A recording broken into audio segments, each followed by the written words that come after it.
عظمت طور، وہ کارگاہ جہالت پہ درس گاہ شعور، وہ اہل کفر کی نخوت پہ اہل حق کا غرور۔ حسین دامن صدق و صفا کی دولت ہے، یزید وقت کی پھینکی ہوئی غلاظت ہے۔ درود بر محمد و آل محمد۔ صلی علی محمد و آل محمد۔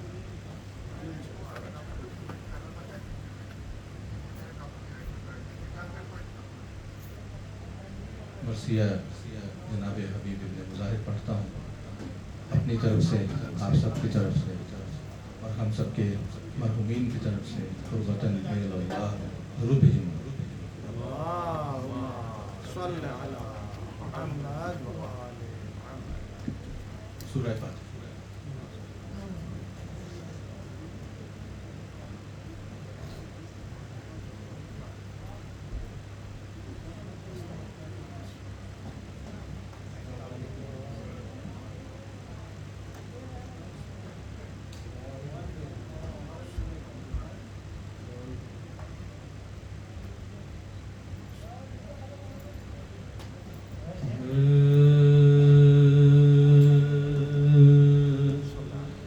باقی جو رفیق شہیدی رہ گئے دو چار، حسرت سے انہیں دیکھتے تھے سید ابرار کی بڑھ کے حبیب ابن مظاہر نے یہ گفتار، یہ پیر غلام اب بھی اجازت کا طلبگار،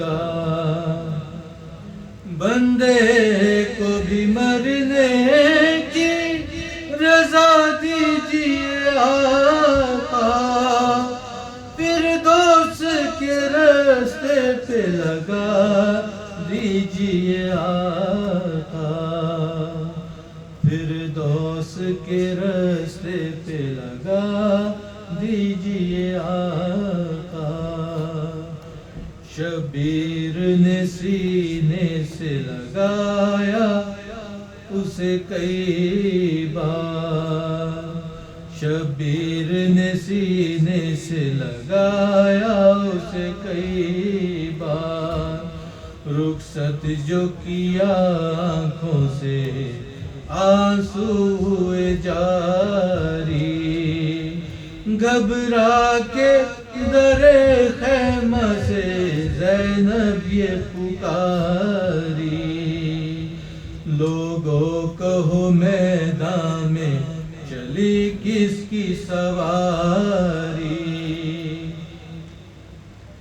اب کون بچائے گا شہ جن و بشر کو، سب چھوڑ چلے جاتے ہیں زہرا کے پسر کو، سب چھوڑ چلے جاتے ہیں زہرا کے پسر کو، یہ سنتے ہی کوہرام ہوا اہل حرم میں، پہنچا وہ جری شیر سا میدان ستم میں، کامل تھا زبیش کے شہن شاہ امم میں، بےتاب تھا مولا